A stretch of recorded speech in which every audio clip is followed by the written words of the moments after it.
Louvado seja o teu nome, ó Pai. Te bendizemos nessa noite, Deus eterno. Tu és um Deus poderoso, Pai, e nós te louvamos pela oportunidade de estarmos na tua casa, cultuando ao Senhor, nos entregando a ti, prestando o nosso melhor, Senhor, o nosso culto ao Senhor, que é o único merecedor de receber toda a honra e glória de cada um de nós. Te louvamos por essa bendita comunhão, essa santa comunhão, que o Senhor nos faz viver, juntamente com todos os integrantes da família de Cristo. Obrigado, Senhor, pela tua obra de salvação das nossas vidas. Obrigado por ter nos trazido à tua casa, debaixo da tua graça, Senhor, da tua proteção, do teu poder. Obrigado por termos chegado bem a este lugar. Obrigado pelos louvores que pudemos entoar ao Senhor nessa noite.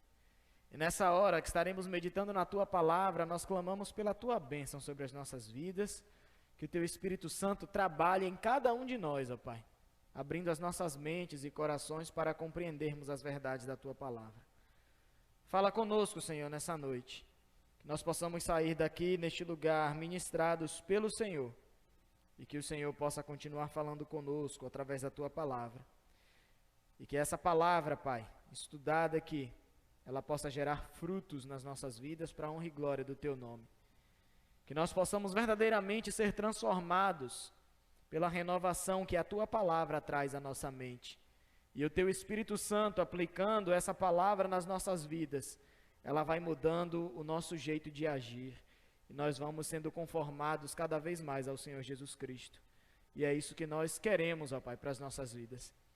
Nós possamos crescer a cada dia na graça e no conhecimento do Senhor, através do conhecimento da tua palavra, em nome de Jesus. Amém. Amém. Vamos abrir as nossas Bíblias na primeira epístola de João, no capítulo 1.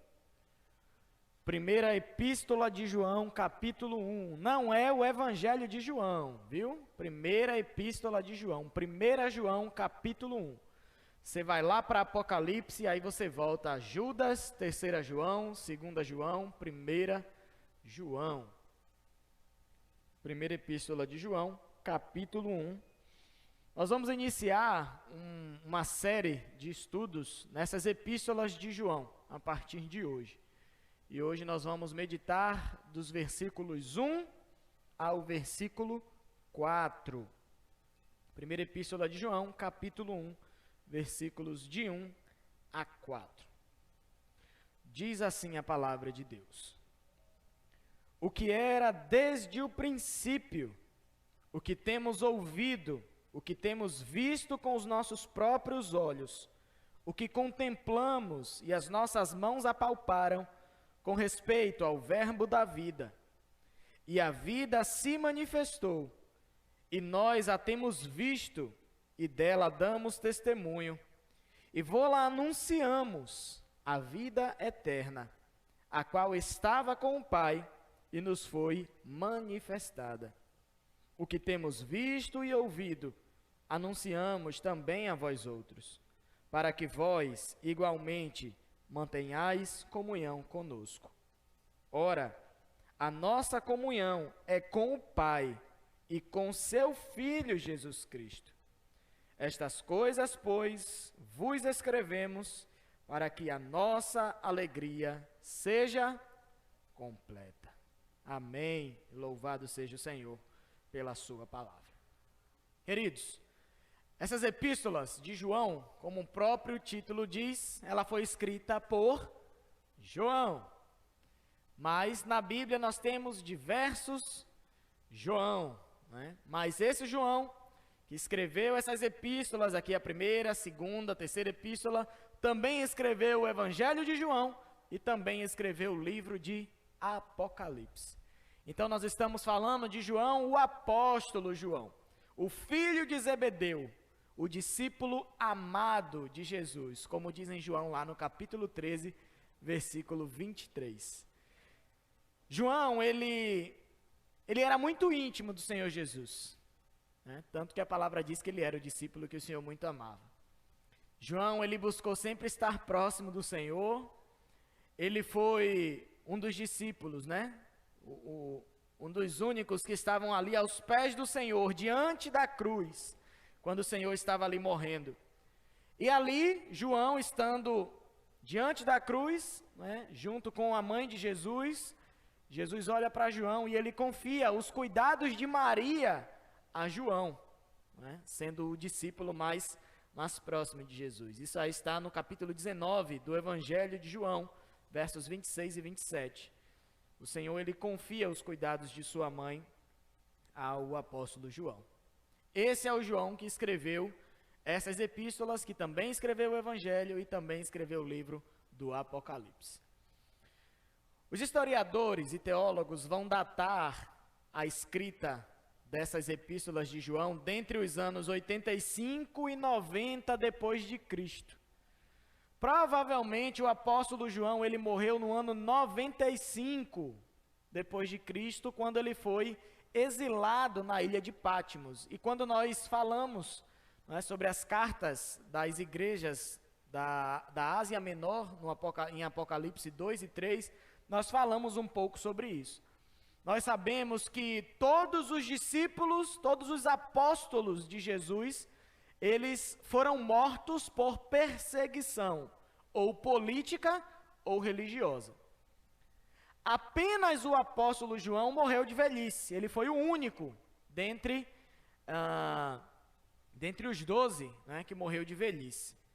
Vamos colocar dentre os 13, porque Paulo também, né, ele foi morto, decapitado, né, e João, ele era irmão de Tiago, que foi o primeiro apóstolo a ser morto. Nós temos esse relato no livro de Atos também, e Tiago também foi decapitado por uma perseguição religiosa.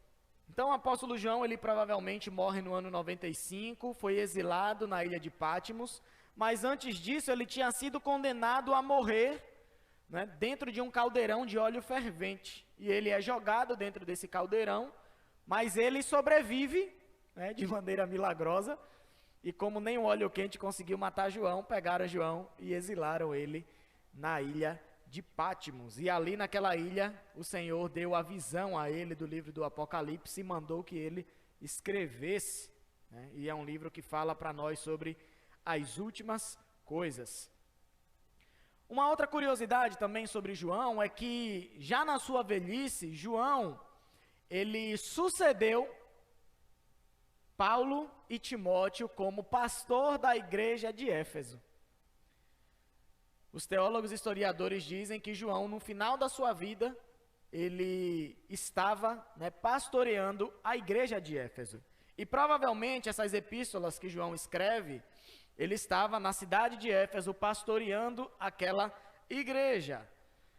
João, ele parece escrever as epístolas, nós vamos ver no decorrer dos nossos estudos, ele parece escrever essas epístolas para abrir os olhos dos irmãos da igreja de Éfeso. A igreja de Éfeso, ela era uma igreja que o tempo todo ela era invadida, não vou dizer nem invadida, eram irmãos que tinham se convertido ao Senhor Jesus Cristo dentro da igreja, só que a cidade de Éfeso era uma cidade muito idólatra, era uma cidade que abrigava o templo da deusa Diana, e naquela cidade, né, idólatra, as pessoas participavam muito de religiões de mistério, né, de religiões sensitivas, de experiências que tinham com o divino. E as pessoas que eram oriundas dessas religiões se converteram ao Evangelho de Cristo, só que começaram a misturar elementos do Evangelho com elementos da religião pagã que existia na cidade de Éfeso. E aí eles queriam misturar o cristianismo com essa religião, e eles dentro da igreja começavam a ensinar, né, falsos ensinos para os irmãos que estavam dentro da igreja. E nós vamos ver alguns desses falsos ensinos. E esse sempre foi um grande problema na igreja de Éfeso. Se você voltar um pouco e você for para o livro de 1 Timóteo, capítulo 1, versículo 3 e 4, olha o que é que o apóstolo Paulo ele diz para Timóteo.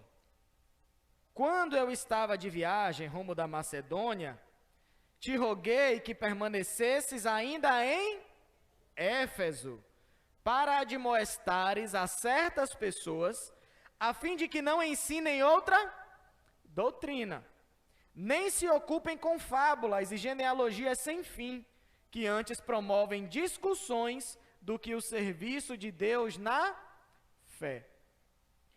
Então, Paulo, nas suas viagens, depois que ele foi liberto da sua primeira prisão em Roma, ele precisava ir na Macedônia resolver alguns problemas graves que estavam acontecendo por lá. E ele suplica a Timóteo: ó Timóteo, não vem atrás de mim não, permanece aí em Éfeso.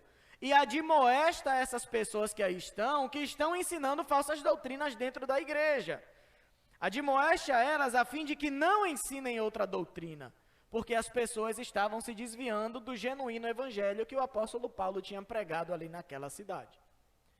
E quando nós estudamos também as cartas das 7 igrejas ao Apocalipse, logo no capítulo 2, no versículo 1, de 1 a 7, a carta à igreja de Éfeso, qual era o grande problema da igreja de Éfeso? Eles tinham abandonado o primeiro amor. Mas nós vimos que eles abandonaram o primeiro amor porque a igreja de Éfeso era uma igreja que lutava ardentemente contra os falsos ensinamentos que estavam aparecendo dentro da igreja. Eles estavam expulsando os falsos apóstolos de dentro da igreja de Deus. Ao anjo da igreja em Éfeso escreve, Apocalipse 2, essas coisas diz aquele que conserva na mão direita as 7 estrelas, que anda no meio dos 7 candeeiros de ouro, e ele diz: conheço as tuas obras, tanto o teu labor como a tua perseverança, e que não pode suportar homens maus, e que puseste à prova os que a si mesmos se declaram apóstolos e não são, e os achastes mentirosos. Então a gente vê sucessivos períodos da igreja de Éfeso em que eles estavam lidando com o mesmo problema. Falsos mestres e falsos ensinos entrando na igreja. E a igreja vivia combatendo esses falsos mestres, esses falsos ensinos, e por eles combaterem tanto isso, eles acabaram abandonando o primeiro amor. É isso que muitas vezes acontece com quem vive em guerra o tempo todo, né? Muitas vezes os soldados que foram para a guerra, as pessoas que são militares, né, que andam correndo risco o tempo todo, que andam nessa luta o tempo todo, geralmente são pessoas mais frias, né, porque eles andam batalhando o tempo todo. E a igreja de Éfeso era assim, por eles estarem combatendo falsos profetas, falsos ensinamentos que estavam dentro da igreja o tempo todo, eles acabaram se esfriando no amor. E o Senhor chamou a atenção deles para que eles voltem ao primeiro amor, ao amor que eles tinham antes, e que no decorrer das suas lutas e batalhas sucessivas, eles foram se esfriando e perdendo o amor de uns pelos outros. Então eram homens maus, que se diziam apóstolos, que entravam na igreja, mas o que eles queriam levar ali eram falsos ensinamentos. E o apóstolo João, ele escreve essas epístolas justamente para abrir os olhos dos irmãos. Cuidado com os falsos mestres, cuidados com os falsos ensinamentos que têm entrado na igreja. Nós hoje de manhã estudamos na EBD sobre cristologia, é o terceiro distintivo dos batistas regulares. E nós estudamos sobre a pessoa e a obra do Senhor Jesus Cristo. E eu falei que esse estudo seria fundamental para o nosso entendimento das epístolas de João. Porque os falsos ensinos que estavam entrando na igreja, eles deturpavam a mensagem original do Evangelho de Jesus Cristo. Foi um tipo inicial de pensamento gnóstico que estava entrando ali na igreja e estava deturpando o pensamento dos irmãos na igreja de Éfeso. O gnosticismo, como uma religião, como uma filosofia religiosa, ela aparece mesmo a partir do 2º século. Nós estamos falando aqui do 1º século ainda. Mas as ideias que originariam o gnosticismo já estavam iniciando e entrando ali no meio da igreja. O que é que eles faziam? Eles exaltavam a aquisição do conhecimento das pessoas, e para eles o conhecimento era o fim de todas as coisas. Eles diziam que por causa do conhecimento que as pessoas tinham, eles tinham recebido esse conhecimento de forma diferente de compreender a palavra de Deus. Então os gnósticos se diziam que eram pessoas experimentadas, eram pessoas que tinham vivido uma experiência com Deus que não era para todos os cristãos, e Deus tinha dado um conhecimento superior dos outros irmãos com relação às Escrituras. Só que, lógico que isso era pura heresia, pura coisa do cão, para tentar confundir a mente dos cristãos dentro da igreja. E eles diziam, olha, vocês não têm esse entendimento porque eu sou um escolhido. Esse entendimento não é para todo mundo não, é só para os iniciados. E por isso, eles começam a se distanciar dos outros cristãos, começaram a se achar mestres dentro da igreja. Muitos se autodenominaram apóstolos por ter esse entendimento superior com relação a outros irmãos, e eles estavam dentro da igreja disseminando essas heresias e esses falsos ensinamentos. Algumas das crenças gnósticas que estavam entrando na igreja era o seguinte: a matéria ela é ruim, então tudo aquilo que nós podemos ver e tocar é ruim, e por isso Deus, o Deus do Novo Testamento, não pode ter criado as coisas que nós vemos. Porque o mundo é mau, a matéria é má, o homem é mau, porque o homem é composto de matéria. Então, quem criou o homem, o mundo e todas as coisas foi aquele Deus lá do Antigo Testamento, que é um Deus ruim. Mas o Deus do Novo Testamento não pode ter criado a matéria, porque a matéria é má. E aí ele vai dizer que o Deus do Antigo Testamento que criou o mundo, ele não é o Deus supremo, ele é um outro Deus, ele é o Deus mau. Existe um Deus mau e um Deus bom. O do Antigo Testamento é o mau e o do Novo Testamento é um Deus bom. E ele tem um poder inferior, o Deus do Antigo Testamento, e ele é perverso também. Eles ensinavam também que não existe encarnação de Cristo. Encarnação de Cristo? Não. É impossível o Verbo divino de Deus, puro, santo, tomar a forma de um corpo. O corpo é mau. Então, jamais o Verbo divino de Deus, todo santo, iria tomar a forma de um corpo humano aqui e vir a este mundo. Não, ele não pode. Esse mundo é mau. Ele jamais viveria dentro de um corpo impuro. E eles diziam também que não existia a ressurreição do corpo, porque para eles a morte era a liberdade do homem. Era onde a alma se separaria deste corpo mau que nós vivíamos aqui na terra.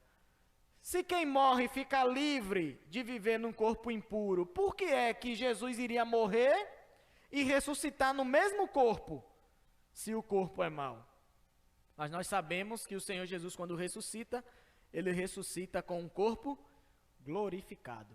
Ele não era mais esse corpo da forma que nós conhecemos. Era igual apenas em aparência, mas não tinha as mesmas características do corpo físico que nós conhecemos. Então, para combater o início desses pensamentos que estavam entrando na igreja de Éfeso, o apóstolo João ele escreve essas epístolas para a igreja, que estavam desviando muitos irmãos da fé genuína. E ele começa justamente, mais uma vez, apresentando a figura de Jesus Cristo.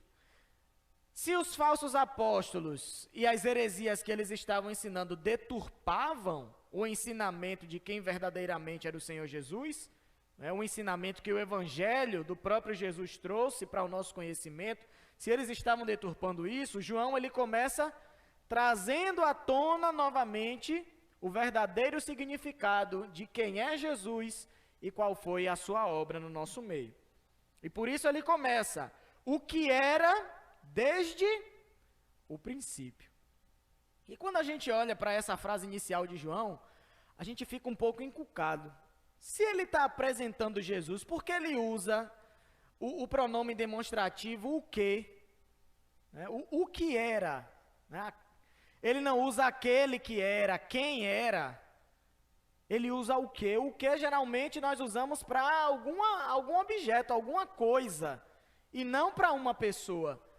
Mas é justamente isso que João ele fala. O que era desde o princípio. Ele usa o que ao invés de quem. Só que João usa esse termo de propósito. O termo o que, ele é mais amplo. João, ele não quer falar apenas da pessoa de Jesus Cristo, mas ele quer falar também da mensagem que o Senhor Jesus trouxe, que estava sendo deturpada no meio da igreja. O evangelho que conhecemos, quem foi que trouxe? O Senhor Jesus. Ele é o verbo encarnado de Deus, ele é a palavra de Deus que se fez carne e habitou no meio de nós. E por isso que João usa a palavra, né, o que era desde o princípio. Eu estou falando do verbo de Deus e estou falando também da mensagem que ele trouxe para nós. E a palavra grega para princípio, né, a palavra arquê, ela tem um significado muito maior do que só apenas princípio ou começo. Arquê significa tanto fonte, como origem, como princípio, mas também significa poder ou autoridade. Então João, falando o que era desde o princípio, ele está falando de Jesus e da sua mensagem. E João também está falando que Jesus, ele é tanto o criador do mundo, porque ele diz que ele era desde o princípio, então foi ele o criador de todas as coisas. E também João quer dizer com isso que o Senhor Jesus, além de ser o criador, ele governa toda a criação.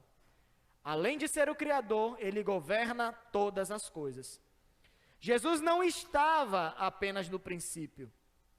Algumas pessoas, né, alguns ensinamentos, algumas heresias, como os testemunhos de Jeová, vão ensinar que antes de Jesus, antes de Deus criar o mundo, ele criou Jesus. E quando ele pega a passagem de Colossenses dizendo que Jesus, ele é o princípio da criação, é como se ele dissesse, então foi o primeiro que Deus criou. Então Deus cria primeiro Jesus, e depois de criar Jesus, ele cria todo mundo. Mas não é isso que a palavra de Deus quer dizer. João aqui, ele está deixando isso bem claro. Jesus não estava apenas no princípio, mas ele já era antes do princípio. Antes de todas as coisas existirem, ele já existia. Ele não foi criado, mas Jesus, ele foi o próprio criador de todas as coisas. E como a autoexistência, né, Jesus ele sempre existiu, ele não foi criado por ninguém, e ele é eterno. E esses atributos nós só podemos dar a alguém que é divino, então João também está aqui provando que Jesus, ele é o próprio Deus. Então é uma frase tão pequena, mas que traz uma riqueza de detalhes acerca da pessoa e da obra de Jesus Cristo, que João queria que todos os irmãos da igreja de Éfeso tivessem convicção disso, para eles não se enredarem por falsos ensinamentos.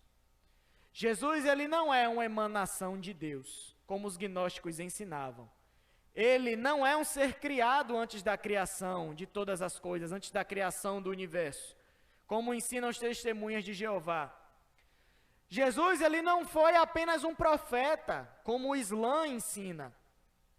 Ele é o próprio Deus, ele é o verbo da vida, e toda a vida física e espiritual tem origem no próprio Senhor Jesus Cristo. Era isso que João queria ensinar para os irmãos da igreja de Éfeso.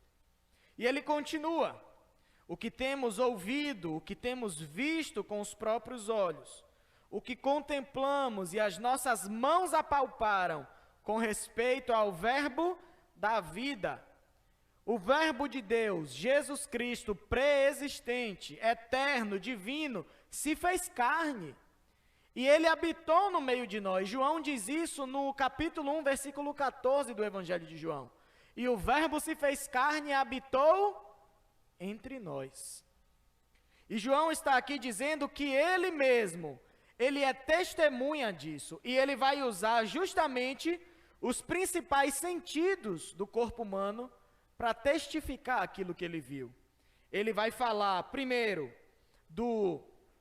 na nossa audição, né, o que temos ouvido. Ele vai falar da visão, o que temos visto com os nossos próprios olhos. E ele vai falar o que contemplamos, que também é relacionado à visão. E as nossas mãos apalparam. Olha, Jesus não era só um espírito como vocês estão ensinando, não.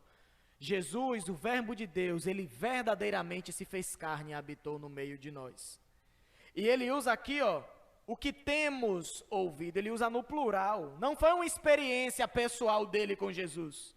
Mas tanto João como outros discípulos de Jesus também, eles experimentaram estar com o Senhor Jesus. Então todos eles ouviram de Jesus, eles viram o Senhor e eles puderam apalpar o Senhor Jesus. Ali ele estava dizendo, nós somos testemunhas vivas disso. Nós estivemos com ele, Jesus é real. Ele não é apenas um espectro, como um fantasma que nós podemos apenas observar de longe, mas ele verdadeiramente se fez carne e habitou no meio de nós. Não só eu, como outros discípulos dele também, ouvimos a mensagem que ele veio trazer, nós o vimos e contemplamos com os nossos olhos, e nós podemos tocar no Senhor da glória. Então João usa isso para dizer que ele é uma pessoa real. Jesus, ele é uma pessoa real com um corpo real. Ele não é um fantasma, ele não é apenas um espírito que veio no mundo e depois foi embora. Mas o Verbo de Deus verdadeiramente se fez carne, se tornou como um de nós e habitou no nosso meio. Lucas, no capítulo 24, no verso 34, verso 39, desculpe, diz, Jesus, depois que ele ressuscita, está com o corpo glorificado, ele aparece aos seus discípulos e os discípulos ficam temerosos, ficam perturbados por estar vendo Jesus ali na frente deles, depois de Jesus ter morrido, e Jesus fala, vede as minhas mãos e os meus pés, que sou eu mesmo, apalpai-me e verificai, porque um espírito não tem carne nem ossos, como vedes que eu tenho. Então Jesus não era só um espírito, nem quando ele ressuscitou, ele veio como forma de espírito, mas ele veio com o seu corpo glorificado. E ele diz, olhem para mim, vejam se não sou eu mesmo, olhem as feridas nas minhas mãos, nos meus pés, toquem em mim, eu tenho carne e tenho ossos, um espírito não tem, mas eu tenho isso.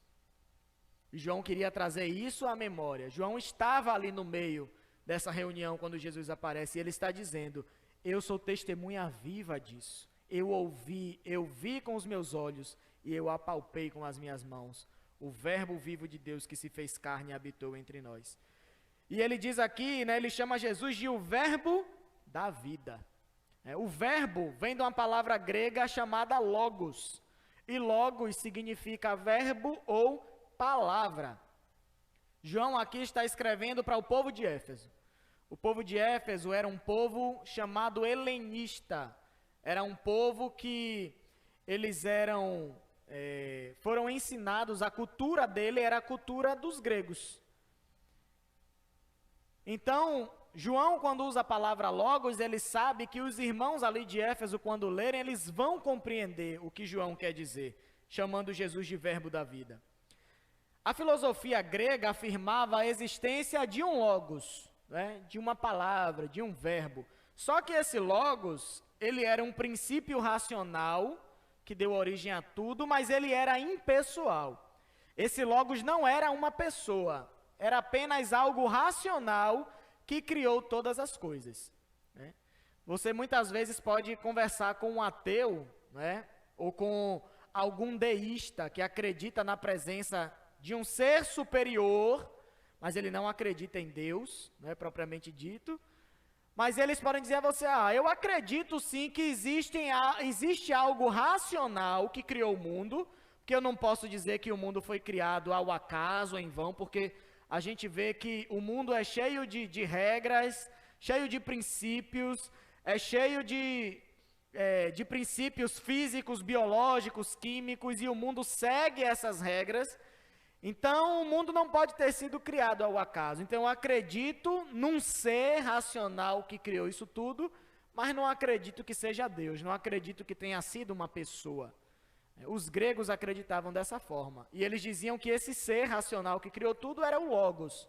Era essa palavra que deu origem a todas as coisas, mas ele não era uma pessoa.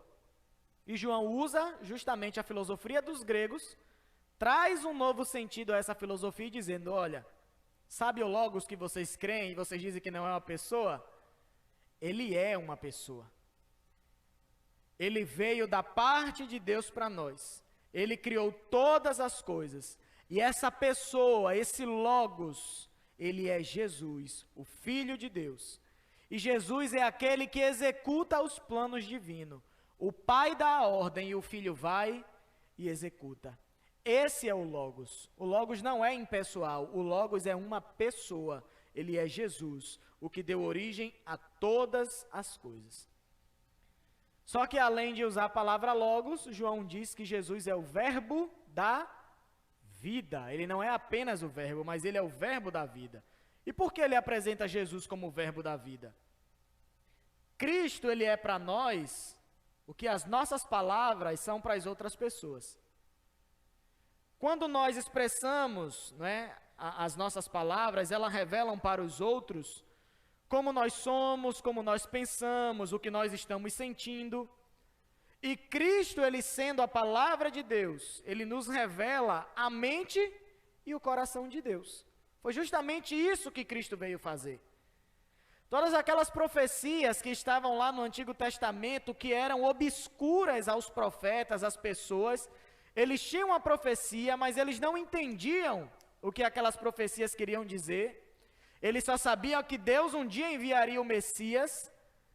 Deus, ele pega o seu próprio Filho e envia para nós.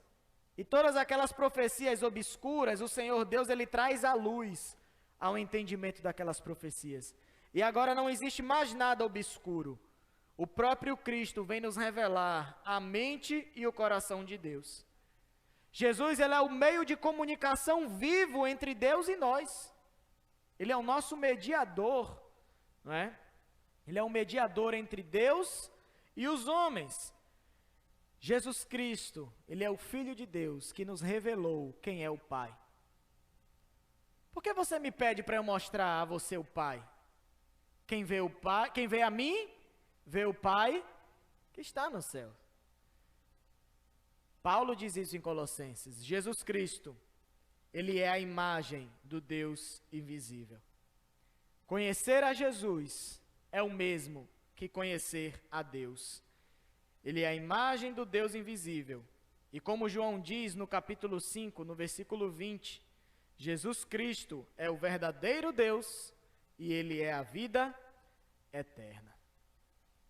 E no versículo 2 ele continua: e a vida se manifestou, e nós a temos visto, e dela damos testemunho, e vô-la anunciamos, a vida eterna, a qual estava com o Pai, e nos foi manifestada.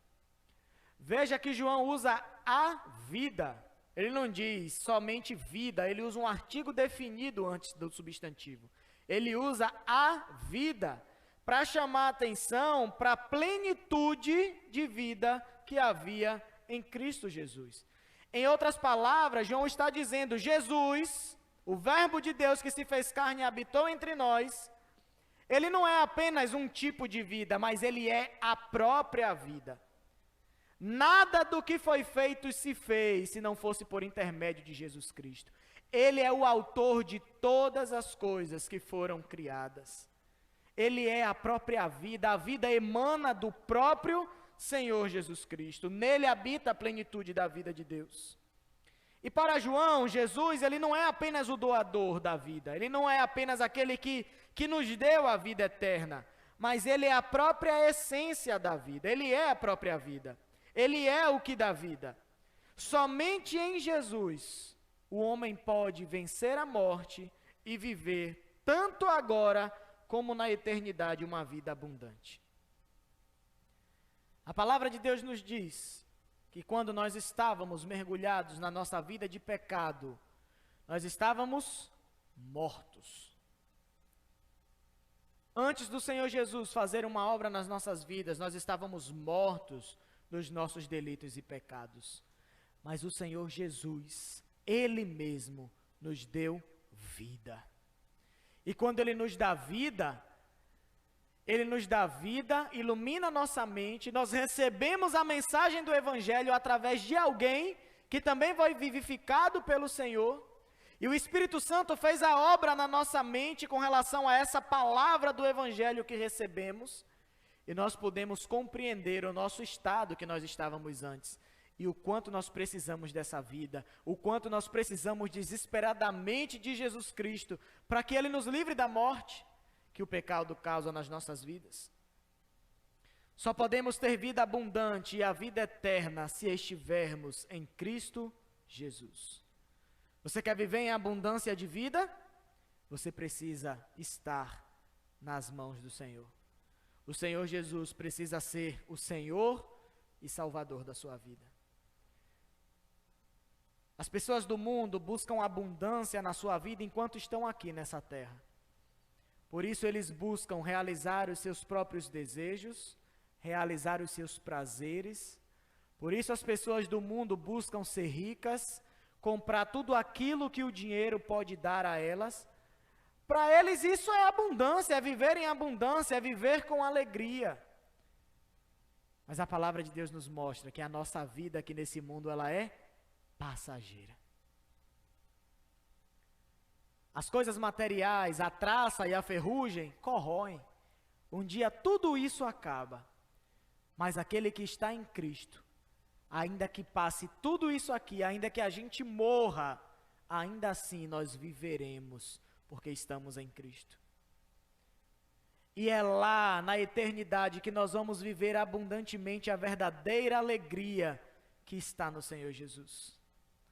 Lá não haverá morte, não haverá choro, não haverá fome, não haverá tristeza, mas lá haverá 24 horas a presença do Senhor Jesus Cristo nas nossas vidas. Alegria eterna, abundante. E somente lá nós viveremos a abundância de alegria que o Senhor Jesus tem preparado para nós.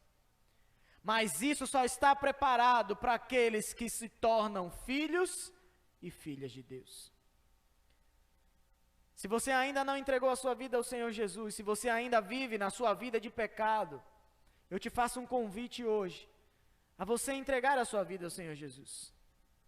A você dizer, Senhor Jesus, vem ser o Senhor da minha vida, eu quero viver dessa vida abundante que o Senhor tem preparado para aqueles que são seus.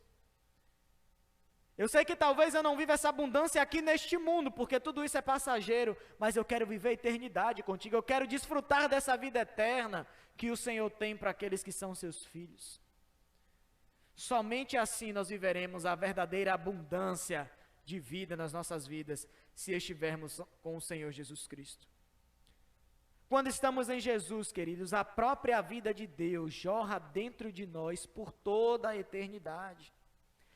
Ela é uma fonte de vida que jorra em nós e que nos leva à eternidade a estarmos com o Senhor. E o interessante é que a gente vê que só foi possível conhecer a Cristo porque Ele se manifestou a nós. E é justamente isso que Ele fala, e a vida se manifestou. Se Jesus não tivesse se manifestado, se no plano eterno de salvação de Deus não estivesse a manifestação do Filho para nós, nós nunca poderíamos ser salvos pela nossa busca incessante, porque nós vemos que as pessoas do mundo que não têm o conhecimento de Deus vivem numa busca incessante de felicidade, de salvação, só que eles colocam a sua alegria e a sua salvação nas coisas, em viver o aqui e o agora, em ter alegria aqui nesse mundo. E eles ficam numa busca incessante de espiritualidade, de meditações, de mantras, de religiosidade na sua vida, sendo que isso não vai salvar ninguém. O único caminho que nos leva a Deus é o Senhor Jesus Cristo. E só foi possível a nossa salvação, conhecer a Cristo, porque Ele decidiu se manifestar a nós, e nós louvamos a Deus por isso. A vida de Deus só pode ser vista e conhecida por meio da revelação. A primeira revelação de Deus para nós foi a criação. O Salmo 19 vai nos dizer isso. Os céus revelam a glória de Deus, e o firmamento anuncia a obra das suas mãos. Só que Paulo vai dizer em Romanos que a criação não nos traz o conhecimento salvífico para as nossas vidas. Qual é o conhecimento que a criação nos traz? Que existe um Deus que criou todas as coisas. E isso nos torna indesculpáveis diante de Deus. Naquele grande dia, quando nós estivermos de frente para o Senhor prestando contas, nós não vamos poder dizer nunca: Senhor, não sabia que o Senhor existia. Porque a própria criação demonstra que existe um Deus que criou todas as coisas e que Ele governa e domina toda a criação. Aí o Senhor Jesus, o Senhor Deus, o que é que Ele faz? Ele envia o Seu Filho Jesus Cristo, o Verbo encarnado de Deus, para nos revelar das coisas grandiosas acerca do reino de Deus para nós. Como é que nós podemos ser salvos? Mediante a fé no Filho de Deus. Crendo que Ele era o Filho de Deus, que veio ao mundo em carne, morreu e ressuscitou para nos trazer a salvação. Só precisamos crer nisso. Jesus veio em carne, Ele como Filho de Deus, morreu e ressuscitou para salvar as nossas vidas. É através dessa confissão, que é a base da igreja, que nós somos salvos, através da fé em Cristo Jesus. E Jesus, Ele foi a própria revelação de Deus. E depois que Jesus voltou para o Pai, nós temos ainda a revelação de Deus nas nossas mãos, a sua palavra. Que o Senhor inspirou homens, o Espírito Santo moveu homens a escrever a palavra. E essa palavra, ela é inspirada pelo Espírito Santo de Deus e traz toda a revelação de Deus para as nossas vidas. Então, se nós andamos por essa palavra, nós estamos verdadeiramente andando no caminho do Senhor. E ele diz: a vida se manifestou e nós temos visto e dela damos testemunho. Nós não podemos ficar calados, queridos, acerca da verdade que nos foi revelada através de Cristo Jesus. Quando nós passamos a conhecer a verdade de Deus que traz a salvação para as nossas vidas, nós, como conhecedores dessa verdade, nós não podemos ficar calados. E é isso que João diz: sabendo dessa verdade, tendo desfrutado dela pessoalmente, tendo ouvido, visto, tocado, eu não posso ficar calado, e por isso eu testemunho a vocês, para que vocês também fiquem sabendo do plano de salvação de Deus para o homem. E no versículo 3 ele continua: o que temos visto e ouvido, anunciamos também a vós outros, para que vós igualmente mantenhais comunhão conosco. Ora, a nossa comunhão é com o Pai e com o seu Filho, Jesus Cristo. Então, aquele que se encontra verdadeiramente em Cristo não pode se calar. Por isso que o Senhor Jesus disse: ide por todo o mundo e pregue o Evangelho a toda criatura. Façam discípulos, batizem eles em nome do Pai, do Filho e do Espírito Santo, e ensinem eles a guardar todas as coisas que vos tenho ensinado. Esse é o papel da Igreja de Cristo: anunciar, testemunhar o que o Senhor Jesus fez nas nossas vidas. Testemunhar a verdade de Deus para essas pessoas que estão mortas nos seus delitos e pecados, que não conhecem o plano de salvação de Deus. E é isso que João está falando com a igreja. Nós anunciamos também a vós outros, para que vós igualmente mantenhais comunhão conosco. João tinha um conhecimento de Deus e agora ele anuncia para aquelas pessoas. E aqueles que crescem no Filho de Deus, agora poderiam manter comunhão com Ele, porque agora passavam a fazer parte da mesma família que João fazia, a família da fé, a família dos filhos de Deus, a família daqueles que foram comprados e remidos pelo sangue de Jesus Cristo ali naquela cruz. O propósito imediato da proclamação é a comunhão com o Pai e com o Filho, Jesus Cristo. Quando nós pregamos ao Evangelho a alguém que não conhece, essa pessoa recebe a palavra de Deus, ela passa a desfrutar da comunhão com Deus e com Jesus Cristo. E por isso nós precisamos anunciar, porque esse é o propósito imediato da proclamação. E essa comunhão, ela gera alegria no nosso coração, gera alegria no coração do povo de Deus. O homem natural, ele não pode ter comunhão com Deus. Por quê? Porque o seu pecado o afasta de Deus, que é todo santo. E agora, o que fazer?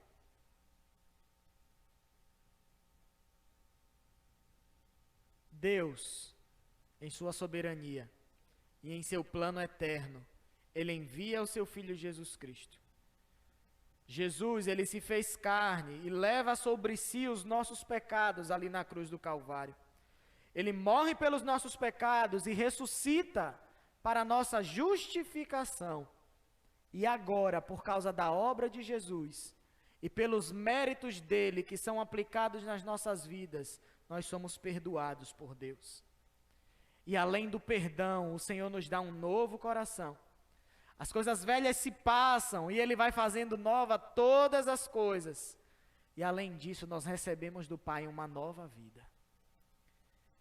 É isso que o Senhor faz conosco através de Cristo Jesus.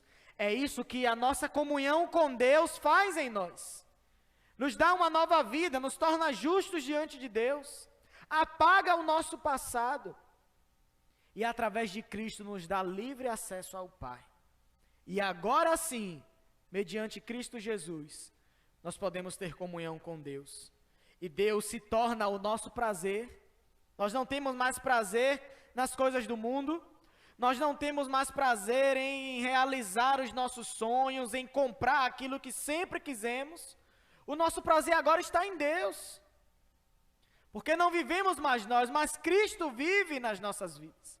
Cristo vive através de nós. Cristo agora se torna a nossa alegria, a nossa vida, e nós vivemos para Ele. A comunhão com Deus e com Jesus é a essência da vida eterna. Quem tem ao Pai tem a vida eterna, mas quem não tem ao Pai não pode desfrutar dessa vida. Além disso, no versículo 4 ele diz: estas coisas, pois, vos escrevemos, para que a nossa alegria seja completa.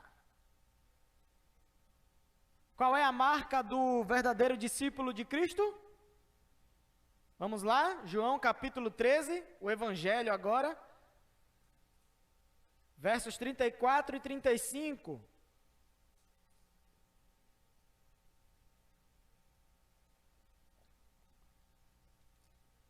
Novo mandamento vos dou, que vos ameis uns aos outros, assim como eu vos amei, que também vos ameis uns aos outros. Nisto conhecerão que todos sois meus discípulos, se tiverdes amor uns aos outros. Qual é a marca do verdadeiro discípulo? O amor. O amor de Cristo que foi manifestado em nós. E nós colocamos esse amor em prática também para com o nosso irmão. A união dos crentes é testemunho ao mundo. Então, em primeiro lugar, a proclamação do Evangelho traz comunhão com o Pai e com o Filho. E em segundo lugar, essa mesma proclamação traz a união entre todos aqueles que são filhos de Deus. E a comunhão, ela é a raiz da nossa alegria. O Evangelho é boa nova de grande alegria para nós. O reino de Deus está dentro de nós e é alegria no Espírito Santo. Como Paulo nos ensina em Filipenses, capítulo 4, versículo 4, alegrai-vos. Mesmo na tribulação, não é? Ele diz, alegrai-vos. Nós somos salvos por Deus, queridos, para desfrutar da verdadeira alegria. Alegria essa que vai durar para sempre. Não é alegria passageira que as pessoas do mundo buscam nas coisas materiais, que um dia vão se acabar. Mas a nossa alegria está naquilo que é eterno, o Senhor Jesus. Então a nossa alegria durará para sempre. A alegria, ela não é um sentimento que é gerado por nós mesmos. Não somos nós que geramos a alegria genuína. A gente pode até se alegrar em alguns momentos nas nossas vidas, mas a alegria eterna, mesmo na tribulação, mesmo na situação difícil, permanecer alegre, esse é um dom que é dado por Deus para aqueles que são seus filhos. E essa alegria genuína, ela é um fruto do verdadeiro relacionamento com Deus. Só na presença de Deus há plenitude de alegria. Já disse o salmista no Salmo 16, versículo 11.